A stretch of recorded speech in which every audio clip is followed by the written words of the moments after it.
যেখানে সাপের এক কামড়েই জীবন শেষ, সেখানে সেই বিষধর সাপকে বশ করে চাঞ্চল্য সৃষ্টি করেছেন নূর ইসলাম। শুধু তাই নয়, সাপের সাথে গড়ে তুলেছেন গভীর ভালোবাসার সম্পর্ক। তার ধ্যান জ্ঞান এখন শুধুই সাপ। কোথাও সাপের দেখা মিললে ডাক পড়ে নূর ইসলামের, আর সেই সাপকেও উদ্ধার করে এনে পোষেন নিজের বাড়িতে। বেদে পরিবারের সন্তান না হয়েও ছোটবেলা থেকেই সাপের সাথে খেলাধুলা করতেন নূর ইসলাম, আর সেই থেকে সাপের সাথে সখ্যতা গড়ে ওঠে তার। ধীরে ধীরে নূর ইসলামের কাছে প্রিয় প্রাণী হয়ে ওঠে সাপ। কোনো রকম ভয় ভীতি ছাড়াই অনবরত সাপের সঙ্গে সময় পার করেন তিনি। এখন সাপই একমাত্র জীবনসঙ্গী তার। সাপ ছাড়া এক মুহূর্তও থাকতে পারেন না বলেও জানান। স্যান্ডেলিনা সো, রূপচর্চায় আভিজাত্য। যত ভয়ঙ্কর সাপগুলি আল্লাহর রহমতে মানুষ দেখে ভয় করে, এরও ভয়ঙ্কর সাপ, কিন্তু আমি গেলে সাপগুলো দুর্বল হয়ে যায়। সাপ আমাকে ভালোবাসে, আমিও সাপকে ভালোবাসি। যার সঙ্গে হাজার হাজার জনগণ থাকে, শত শত জনগণ থাকে, এই জনগণের সম্মুখে আমি আল্লাহর রহমতে এইভাবেই করি। সাপ দেখা যায় যে জঙ্গলে সাপ এই ঘরে ঢুকছে, এইভাবে ধরে নিয়ে হেরে লোকজনকে দেখাই।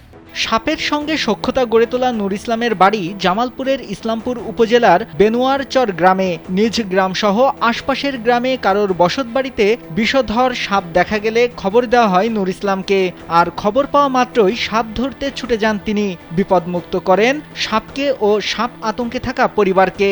মানুষের হাতে ধরা পড়া বিপদগ্রস্ত সাপগুলো উদ্ধার করে নিজের বাড়িতে পোষেন, লালন পালন করেন বাচ্চা সাপগুলোকেও। সাপে কাটা রোগীকেও ভালো করে তুলেন বলে দাবি সাপপ্রেমী নূর ইসলামের। 7 বছর বয়স থেকে আমি স্বপ্নের মাধ্যম থেকে এই সাপ দেখি। এই সাপ আমার সঙ্গে ঘুমের ভিতরে খেলা করে। আমি আসলে মানুষ জনগণ সাপ দেখে ভয় করে, আমি সাপ দেখে ভয় করি না। আর এ ঘটনাকে সত্য বলেও জানান স্থানীয়রা।